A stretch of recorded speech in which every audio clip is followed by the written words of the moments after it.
नमस्कार दोस्तों, आप सभी का स्वागत है एक बार फिर मेरे इस YouTube चैनल पॉजिटिव एक्सीलेंस पर। अगर आप मेरे चैनल पर नए हैं तो मेरे चैनल को सब्सक्राइब जरूर करें और बेल आइकन प्रेस करें ताकि आपको आगे के नोटिफिकेशंस मेरे वीडियोस के मिलते जाएं। देखिए दोस्तों, ईमानदारी, वफ़ा जो बोलते हैं, ईमानदारी जो होती है वो एक ऐसी घुड़सवारी है। अगर जो बंदा उसके ऊपर बैठा है उसको किसी के आगे झुकना नहीं पड़ता। आज जो मैं कहानी सुनाने जाऊंगा वो बिल्कुल इसी के ऊपर आधारित है। ध्यान से सुनना। ये कहानी क्या है कि एक बार एक लड़का था, उसने अपने पापा से झूठ बोला था। और झूठ क्या बोला था कि उसके नंबर जो हैं वो अच्छे आए हैं, जबकि उसके पापा को अच्छी तरह पता था कि ये झूठ बोल रहा है। लेकिन वही बात है कि उसने क्या करा, उसने जो 10 में से उसके 2 नंबर थे, उसने 2 को 8 बना दिया। ताज्जुब की बात है। और जब वो देने दिखाने गया, मतलब जो उसके पापा को दिखाने गया, वो शीट दिखाई उसने तो कहा यार तो बहुत अच्छी बात है। लेकिन उसके पापा को शक था, यकीन नहीं हुआ कि इसके 8 कैसे आ गए, जबकि ये बिल्कुल पढ़ता नहीं। तो उसके पापा ने क्या कहा, उस टाइम तो उसकी तारीफ़ की, उसे कहा कि ठीक है अच्छा है, उसे भरोसा दिलाया कि उसके पापा ने उसकी बात का भरोसा कर लिया। लेकिन बाद में वो अगले दिन स्कूल में गए, पूछा, और जब दिखाया कि उसके 2 नंबर थे, उसने 8 बनाया। तो क्या किया उसने, उसके पापा घर आए, उसे बहुत डांटा, मारा, उसे बेल्टों से मारा कि झूठ बोला, मेरा भरोसा तोड़ा, ये किया वो किया।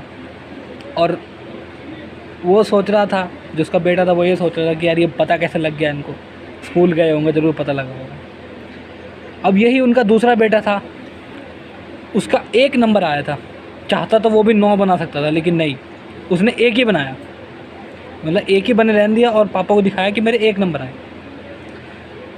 और जब तक देखा कि ये 1 नंबर आए हैं तो उसके पापा ने उसे बहुत डांटा। लेकिन बाद में उसको अलग से बुला के उसकी तारीफ़ की कि मुझे खुशी है कि तू मेरे दूसरे बेटे जैसा नहीं है, जिसने अपने यानी भाई जैसा नहीं है, तो जिसने 2 का 8 बना दिया और तूने 9 का 9 भी बना सकता तू इसका, लेकिन नहीं, तूने 9 नहीं बनाया, तूने 1 ही बने रहने दिया। तूने बिल्कुल सच्चाई का प्रमाण जारी किया और तूने मेरा भरोसा नहीं तोड़ा। इस छोटी सी कहानी आप सोच रहे होगी कि बिल्कुल ये तो अधूरी कहानी है, पूरी तो हुई नहीं। तो इस कहानी के उससे मैं आपको ये समझाना चाहता हूँ कि ज़िंदगी में ईमानदारी बहुत ज़रूरी है। देखो, मैं मानता हूँ कि अगर हम किसी के आगे सच बोलें या हम सच्चाई का हमेशा साथ दें तो हमारी बैंड बज जाती है, ये हमें पता है, मुझे भी पता है, सबके साथ होता है। लेकिन एक बात याद रखना, सच्चाई जो है वो कड़वी होती है लेकिन अच्छी होती है। सच्चाई, ईमानदारी, ये बहुत ऊपर आपको उठाती है। इसलिए हमेशा ईमानदार बनिए, ईमानदारी से जिए, ईमानदारी से सारे काम करिए, ताकि ज़िंदगी में किसी के आगे आपको झुकना ना पड़े। ज़िंदगी में जब हम किसी के आगे झुकते हैं तो हम अपनी इज़्ज़त खोते हैं और हमारे परिवार की इज़्ज़त मिट्टी में मिल जाती है। लेकिन यहीं आप अगर ईमानदार हैं तो आप ज़िंदगी में बहुत ऊपर उठेंगे, ये बात की मैं आपको गारंटी देता हूँ।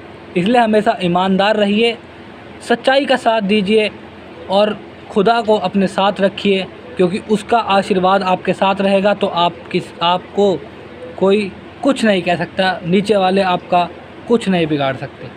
इसी उम्मीद के साथ कि आप हमेशा ईमानदारी का साथ देंगे, ईमानदार बने रहेंगे, मैं अपनी बात को यहीं ख़त्म करता हूँ।